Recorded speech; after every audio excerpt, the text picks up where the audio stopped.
Okay, I think we're live on the air. Hi everyone, welcome to Sitrion Talks. We're live on YouTube and on Google+. It's a really exciting day. This is the first in our series of Sitrion Talks. These sessions are really designed to inspire, excite, and encourage big thinking. We've got some great guests lined up over the coming weeks who are some of the brightest minds in social business that we've recruited from our network of customers, partners, and friends. I really want this to be, a little bit interactive. I know that the video is one way, but we have the Q&A app enabled, so please ask questions as we go along. We'll try and answer them all one by one toward the end. It'd be great if we get some questions going on the earlier content as well as the later content. I also invite you to continue the conversation on Twitter. We're using the hashtag Sitrion Talks. So jump on there and send us a note. Let us know what you think. I'd like now to introduce today's guests, Jamie Nodder and Maddie Grant. They are culture change consultants and authors of the book Humanize. They recently presented the opening keynote at our customer conference in Orlando. And I'm really excited to have them here on the line today. Hi, guys. Hello. Why can't I sit? There you are. How you going? Good. Good. Thanks for having us. No worries. Thanks for taking the time out to join us. I thought we would just start off by letting you guys introduce yourselves, tell us a little bit about the work that you do, and yeah, we'll take it from there.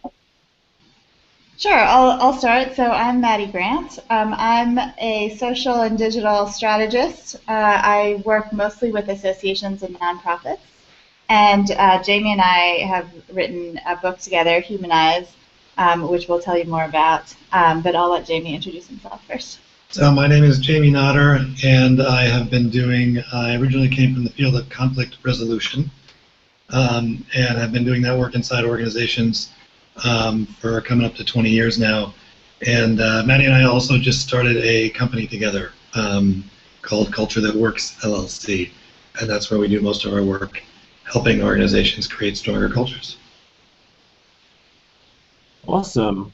I guess kick straight into some of the questions that I have. Your keynote in Orlando was really well received, and I'm pretty excited that we get to repeat some of that today and share some of the things we learned. I guess in your work with organizations, you get to experience lots of different cultures and approaches to the way people do work. Based on that, what do you think is happening in organizations right now in terms of culture? And like, what kind of things do you think probably need to change? Maybe Maddie, you answer that first. Sure. So actually, this is very much why we wrote Humanize. And one of the big things that we were seeing in the work that we were doing, which is a combination of social media strategy and management consulting, is that when you started to work with organizations on social media, the hurdles that they were coming across were not actually about social media at all. They were about things like how to collaborate internally between teams or departments that weren't necessarily used to collaborating before, but with social media you have to have a content flow between a bunch of different departments. Things like trust. Who do you trust, or how do you trust maybe younger people to represent the organization online, when traditionally you used to have one media spokesperson or one CEO to represent the organization. And then issues around transparency of data, what kinds of things can you share now that you're thinking about sharing through social media? So we realized that these hurdles are actually culture and management issues. They're not about social media or technology really at all. And so that was kind of the basis for writing Humanize, which is about that. Sure. You mentioned there, this is a leadership or a management issue. I mean, what does this really mean for managers? What kind of things do you think that managers, business leaders, heads of departments, executives, what can they do to I guess future-proof themselves against these changes that are coming? Well, I would say, I think leaders, particularly people in positions of authority, have a lot of work to do in unlearning what they think management is and unlearning what they think leadership is, because the model that we've had for leadership and management was literally invented 100 years ago, and it was invented when we were treating the world like a machine, and that's worked for us for the last 100 years, but it's not working anymore. So one of the mantras that we learned early on in social media is the idea of clarity over control, right? Like you can't really control social media, so you focus on making things as clear as possible to help guide people in doing what you want to do because they're going to make their own decisions. That mantra needs to show up in leadership and management, which means people who are leaders right now have to change the way they do things. They're going to have to change the way they hold meetings, for instance. You can't always have the leader, like the authority leader, run the meeting, run the staff meeting, tell people when to talk, when to not talk. If you do that, you're not going to get this kind of ownership and initiative that you want out of employees, or that you need actually in this digital age. So changing processes like the way we do meetings, or particularly I think for people in authority, like what information you share. I swear all the managers that I am dealing with in organizations that are trying to change their culture, I suggested to them that maybe they should share some of the information they have in their management team meetings with the rest of the staff, and they're like, oh, we're going to have a meeting to talk about whether we can share that information. And I try and tell them it just doesn't work that way anymore. People are expecting more information, and they're expecting it very quickly. And if you still run things in an old school way, you're going to have a real tough time, I think, attracting the best talent and getting the people that you need in your organization. So a lot of the standards around what we share, how we run meetings, and how we make decisions just needs to be upended, and they need to get ready for that. Well, and the whole idea of collaboration in general, so we're not just learning how to collaborate differently internally, but of course we're learning how to collaborate externally with our customers in a different way too, because they have that expectation of being able to participate in the direction of companies that they really care about. So there are lots of examples of companies, lots of different kinds of companies engaging their customers or their champions or their evangelists in new and different ways that are much more collaborative and communicative and transparent around business process. Sure. You mentioned. Oh, sorry. Just one more example that I did mention in the keynote, but I like to mention this one because it freaks people out. Whole Foods, as a company, shares all of their salary and bonus data internally. Okay? Everyone knows what everyone else makes. I suggest this to organizations, and they literally can't imagine doing that because they can't imagine trying to justify why they pay people what they do. And that's an example of something where, in the Whole Foods case, they use that information so that everyone can see who's succeeding, so they can then call those people up and find out what they're doing. Right? It makes the system more agile. They can respond to learning that's happening real time in the system, but they have to have that transparency to do that. And our old systems just don't work that way, so it requires a lot of change.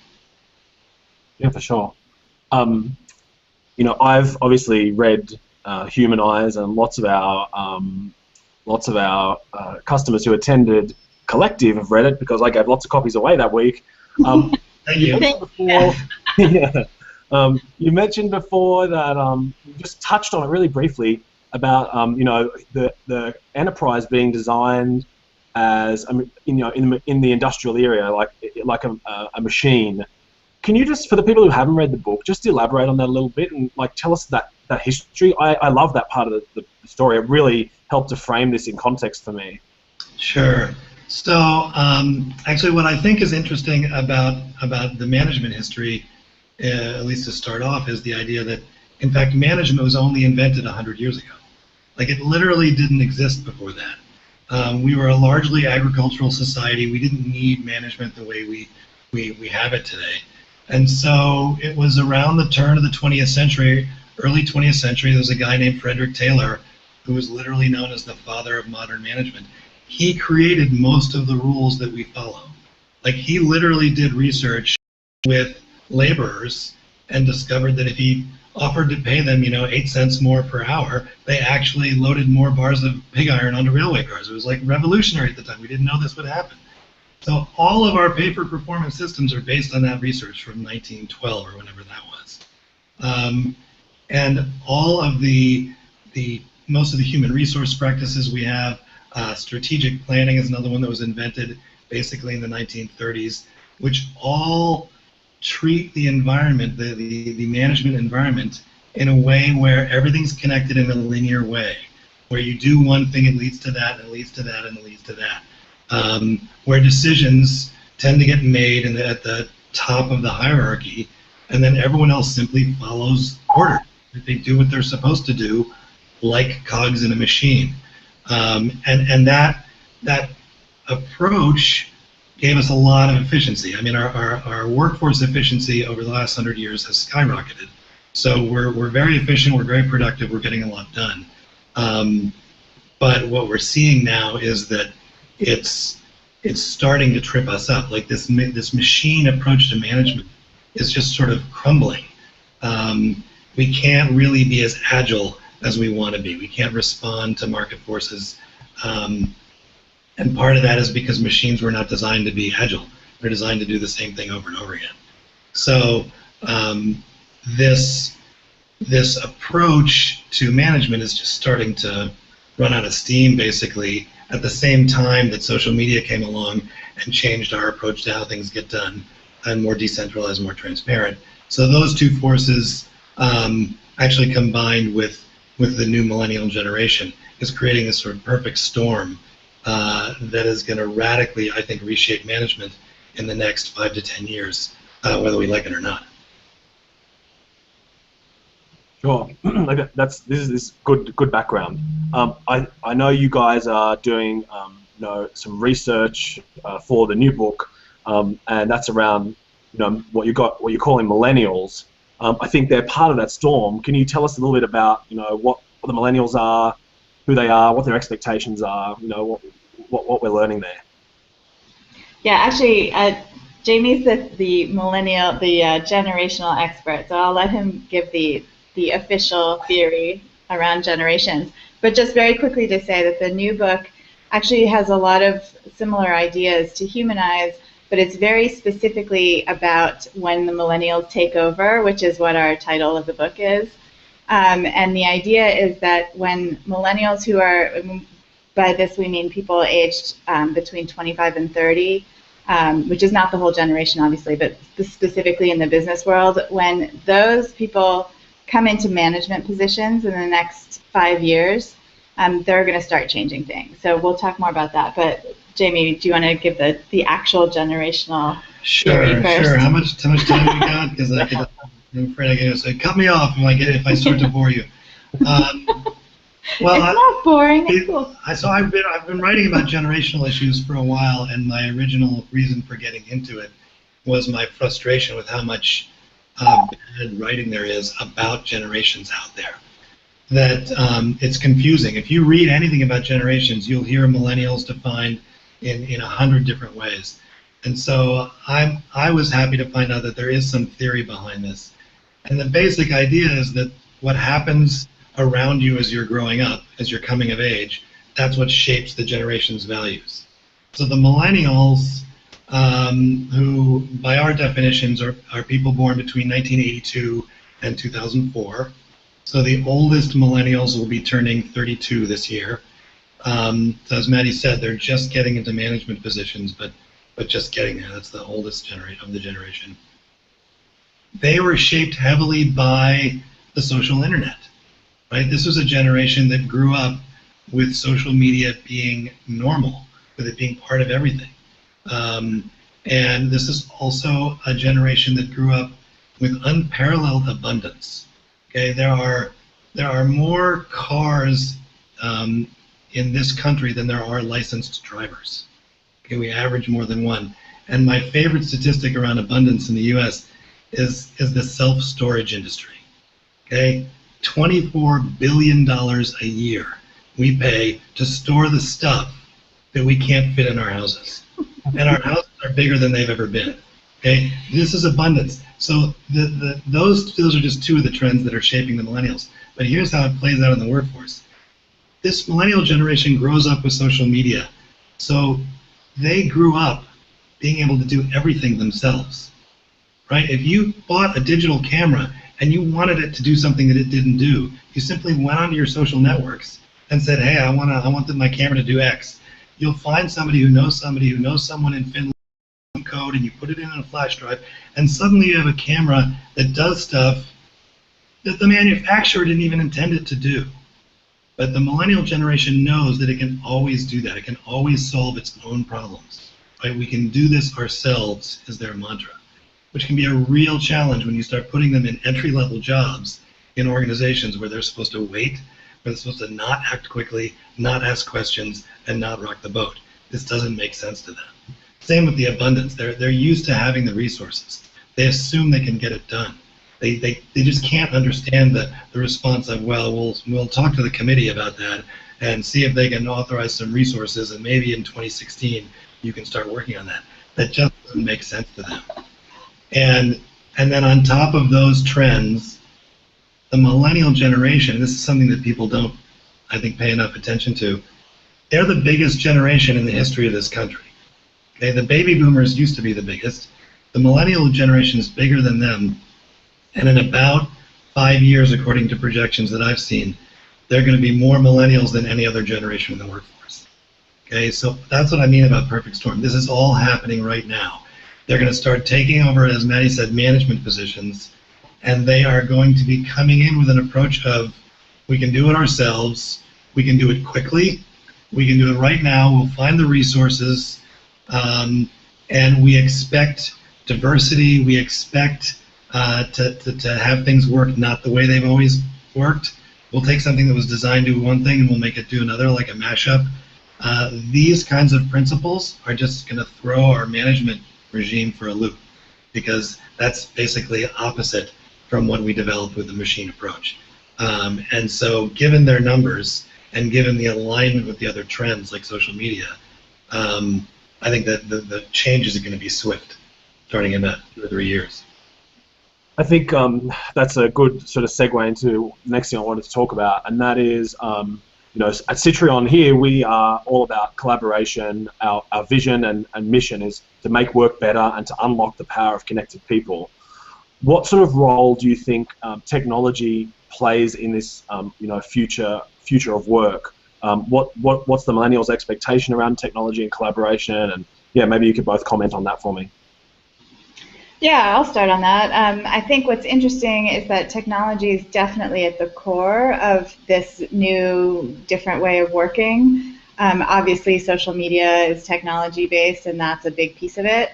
I think there are enterprise-level collaboration platforms and all kinds of tools that will eventually probably replace things like email, which are really, even though that's a social media, but it's still kind of one-to-many or one-to-one when we're now looking at, you know, many-to-many kind of communications. So technology is at the core of all of it.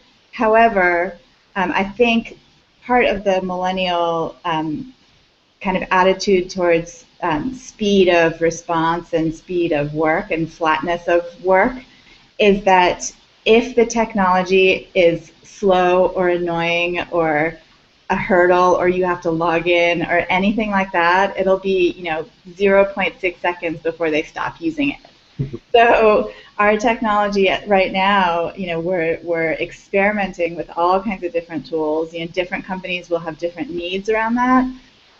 But the idea is that you have to be able to just dump something that's not working, because they will. You know, once they're in charge of these of buying these kinds of platforms, they're going to be quick to test and quick to move on, because that's just the nature of working more efficiently and faster, is not to wait too long to figure out whether, you know, one platform is working better than another.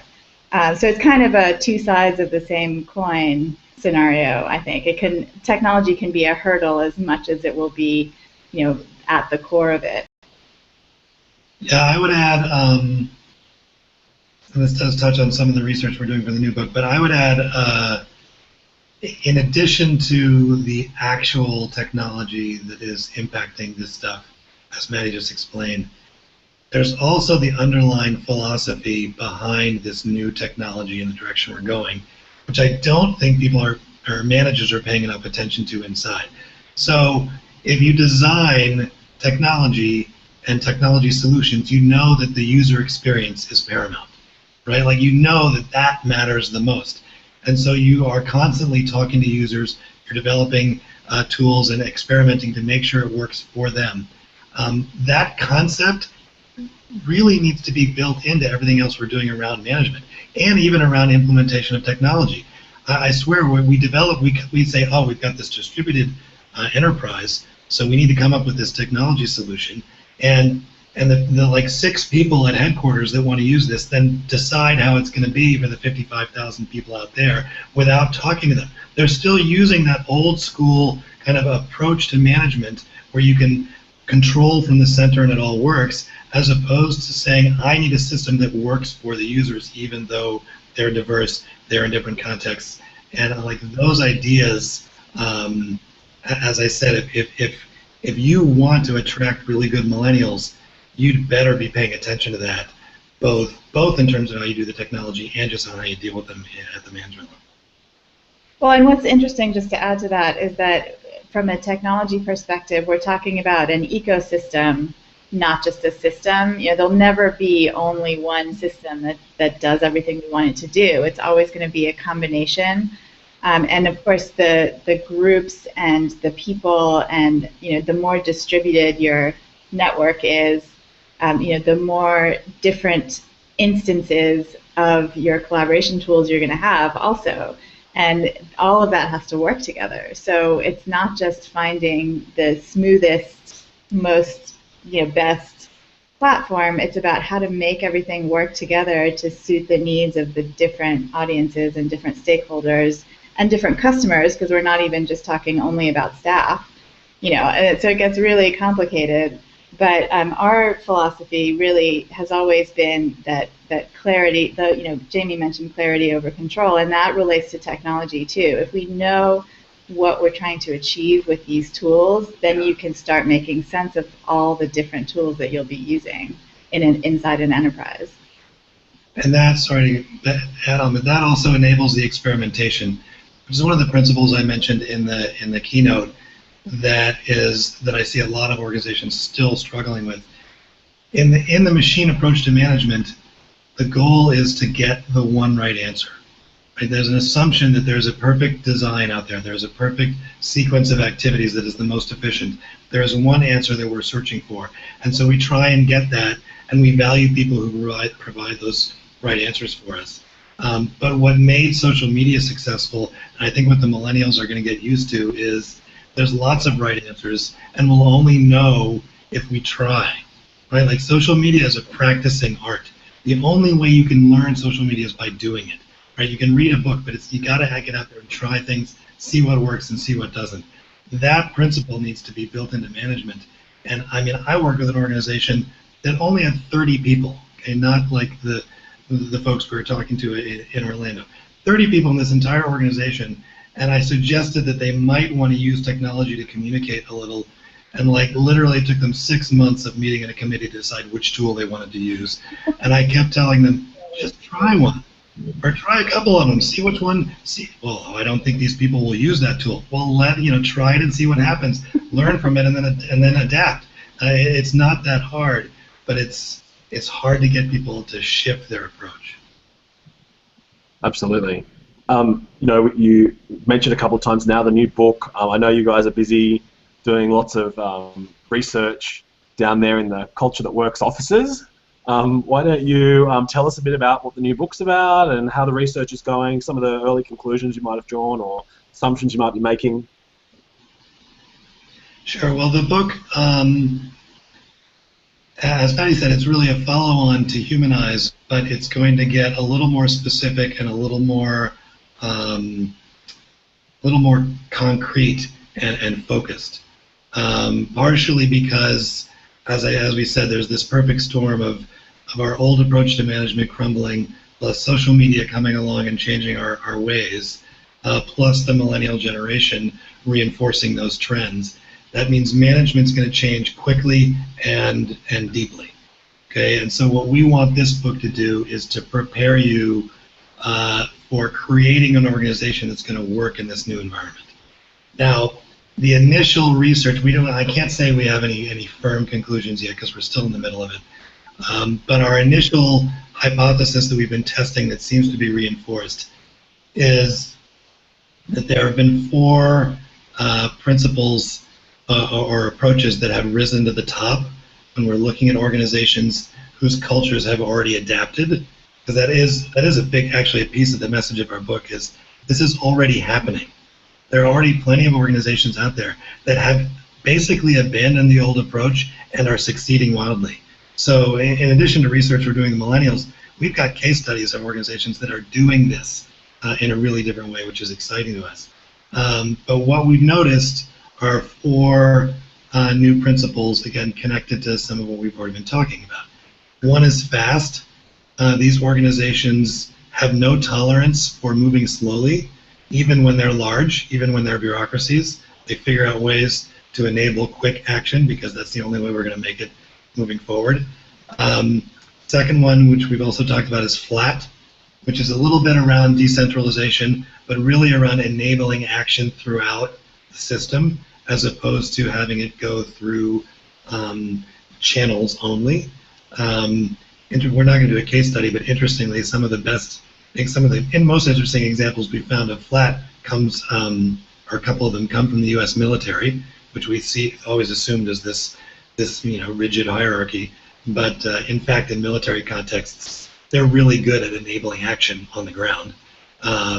So there's plenty of examples out there. So fast and flat, and the other 2 are clear and digital. So clear related to transparency and creating awareness inside the system of how everything works. Again, partially to enable that agility and that engagement. And digital, as we just said, not just embracing digital technology, which I think that's old news. I think organizations know they have to do that. But really embracing the philosophy behind it and building that into the management. There's one organization that we're using as a case study that I like that they're an example of digital, even though they love analog technology. Like they literally sit everyone in the same room and they don't email each other. They just talk to each other. And they put their project management system actually involves paper and sticky notes and yarn on the wall. Okay, everyone in that office sees what every other team is doing and what their status is, literally by working on the wall. So they love this sort of non-digital technology in their case to get done what they're going to get done, but they embrace that idea of the user focus, right? What works for us is what works for the people who are in the room doing it, and we find out from them by talking to them and adjusting. And so even the CEO, when he was giving us a tour of the organization, he said he was giving a tour the previous week, and they have this system of dots that they put on their project cards to see where it is, and they'd added an orange dot. And he's like, oh, they must be out of red dots because we don't have an orange dot. And one of the employees says, oh, no, Rich, we added orange dots last week. Right? They're like, oh, okay, because that worked for them. And he didn't even know yet, and he's the CEO. And he loved that because that's, to me, an example of being a digital organization is one that embraces those ideas and can be nimble and can be flexible like that, which are the things that in the organizations we work with, that's what they complain about. They're frustrated that they can't move that quickly or change that quickly, and they do it by sort of embracing the idea, even though, there are only 50 people, so they can put everyone in one room so it makes sense. But even though they don't use the technology in that case, they're still embracing the ideas. Just to the audience, for those who are watching, if you have any questions, please send them through. I think the YouTube broadcast is about 30 seconds delayed, so if you have a question, I haven't seen any come through yet, please shoot them through. We've got about another 10 minutes to go, so if you do have questions, I'd love to answer them. I'm also keeping an eye on the Twitter feed. I see a couple of tweets going on there. If you want to pose a question in Twitter, I'm really happy to answer it from there for you as well. Guys, you use the word decentralization a lot. I think this concept's really interesting in an organization. Can you tell us a bit more? What is this about? Sure. So, well, just from from a social media perspective, to begin with, which is how we kind of came across how important this was. When you are implementing, when you're building in a social media function, which every company is at this point, you have to be able to respond to social media, interactions, and you have to be able to respond quickly, and you have to have the context to have the right responses. So that could be from a moderation perspective, or just very simply from a customer service angle. And if you have relatively younger, junior people operating your social media, which is the case in many places, then those people sometimes don't have the authority to respond traditionally.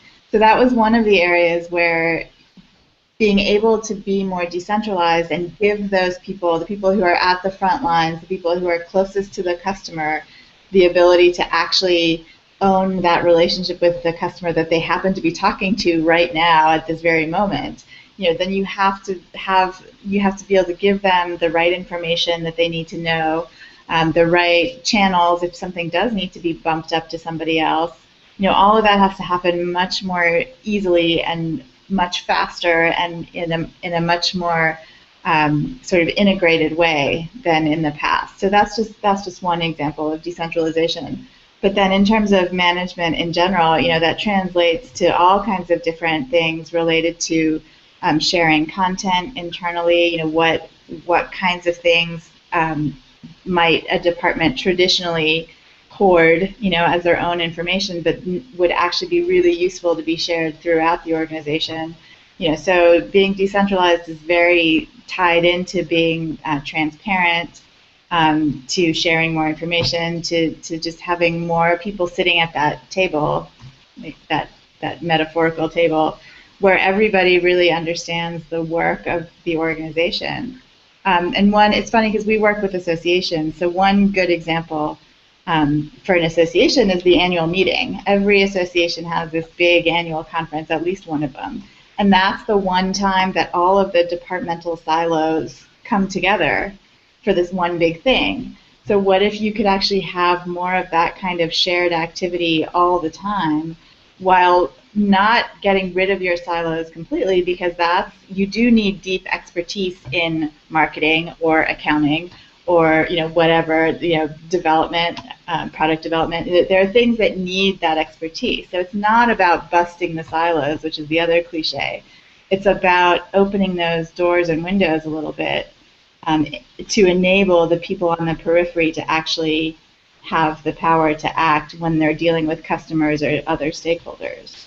Yeah, I mean, it's taking the ability to either make decisions or take action, and sometimes actually just to have a voice. Giving voice sometimes to the periphery is a great way to decentralize. But there's one point that I want to add to this around decentralization, because I know it scares organizations. It scares a lot of managers who grew up in a world where they progressed in their career to the point where they got to make decisions, and they didn't want to give up that control. They didn't want to give up that power. And for the record, if you embrace decentralization, you don't have to give up all the power. It's not about giving up all the decision-making authority, but it's about making a clear connection between what decision-making authority you're giving and how that drives the success of the organization. And I think that's something that a lot of people miss, actually, when they read any business book. They hear about these ideas, we need to, I love it if they read Humanize and say, wow, we need to decentralize. But I'd rather them say, you know what, I heard about decentralization, and here's why it's going to drive our success. Right? Because the example that I give a lot of times is from Zappos, because their customer service reps, they can stay on the phone as long as they want with customers, which is not a best practice in the call center world. You're supposed to usually get people off the phone quickly. But Tony Hsieh gives the customer service reps that control, that authority to make that decision, because strategically his whole business is built on wowing the customer. Okay, that's it. They made that strategic decision that matters more than anything else. So they connected that. If you really want that, then you have to decentralize. And as Maddie said, give the people who are actually talking to the customers some decision-making authority. So I don't actually recommend that every organization decentralize in the same way, or even maybe decentralize at all, but get clear on where you can in order to enable that action and enable that agility, but always tie it back to what drives your success and what makes you successful, because if you don't, it's going to be like all those other change initiatives that you've tried over the last 20 years that everyone's bored with because they don't work and we go back to the way it was. We've got a couple of questions coming through, which is great. One was around where the recording will be available, so I'll just address that quickly. This question, this is broadcast live on YouTube, and you will be able to rewatch this video, share it with your colleagues, share it on social media, do anything you like with it from our YouTube channel. We'll actually send out an email to all attendees after the call, and there'll be a link to it there as well. The other question from Katie Bauer is for Jamie and Maddie. What do you think the millennials want the physical workplace to be like in the future? Do you think it will all be virtual? Will cube farms become obsolete? I love this question. So it's funny because we've, as Luke, as you said, we've started doing some research on questions around this kind of thing. And the research has actually been through an email survey, so we haven't really looked at it yet. But we did interview one group of millennials actually when we were developing the questions for the survey. And this topic came up. And one of our millennials said that they thought it was really important to sit face-to-face with other people. So, you know, classic thing, we know millennials are really social media, digital, etc. And when asked the question, you know, if you were in charge, what would you change? She's working for this is for a technology company, this little focus group. She said, I would love to have more people in the office, you know, so we could do stuff face to face. So what I love about that is there is no one size fits all answer for that. I also think what's really interesting is just that certain kinds of companies are paying very close attention to this topic. So for example, I read an article about how hotels are changing new hotels so that their lobbies are much more kind of interactive for millennials. So there's workspaces, there's lots of plugs everywhere to plug all your electronics into. It's much more of a, you know, let's all hang out, and some of us will work and some of us will have conversations and, you know, all that kind of stuff in the lobby, as opposed to, you know, maybe a traditional hotel where the lobby's super quiet and it's, you know, big plush armchairs where it's just one person at a time. So it's, I don't know, I find it really fascinating. There are changes that we just don't know really how things will look in a few years. But the fact that people are paying attention, companies are paying attention to that is really important. There's certainly been a lot written about the workspace, not maybe specifically around millennials, but whether it should be open or everyone should have offices. And there's actually like strident arguments on both sides. People get really mad about this. Some people say, oh, everyone has to be in one open space. It's awesome. It's creative. We collaborate in ways, you know, and then someone goes up and like, yeah, until you're just blabbing on about your wedding planning for 8 hours and I'm going insane and I have to wear my headphones. Or they create an open space for millennials and then everyone comes down there and puts their headphones on and doesn't talk to each other. So I see a lot of difference. I think from a generational point of view, one thing that millennials, I expect them to want is flexibility. Okay, some people give millennials the bad rap of, oh, they're so entitled, you know, they're always demanding everything be done their way. And I'm kind of like, well, and I've got millennial kids, so I'm like, yeah, I know where that comes from. It's because we gave them everything all the time. Yeah. We drove them everywhere. We did everything for them. Like, so their expectation is they've got flexibility. Because even with the workday, you know, old school workdays, you come in, you show up, you work while you're there. When you're not working, like at lunch, you go someplace else, but then you come back and then you're working. they work at home, they work in the office, they relax in the office, they take time off during the workday, they do email at 2 in the morning.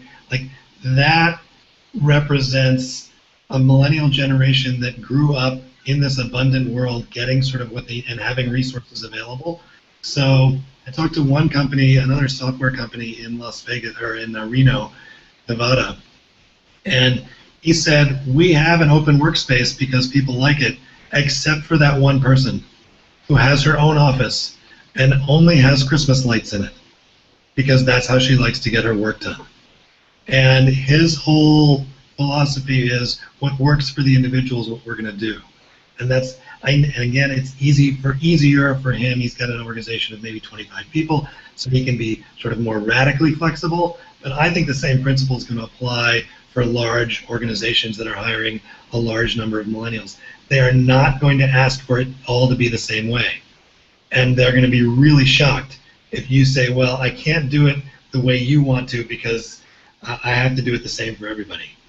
That just doesn't make sense to them because they've been able to customize everything their whole lives. So I think the workspaces are going to end up being sort of multimodal like that.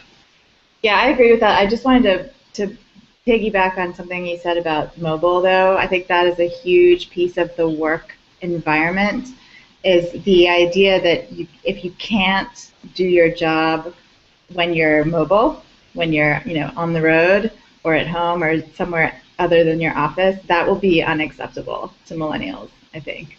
So that kind of feeds into what kind of workspace you have and how often maybe that you're in the office versus out of the office and all of that kind of stuff. But it'll all come down to being able to do your job from wherever you happen to be and whatever time of day it is.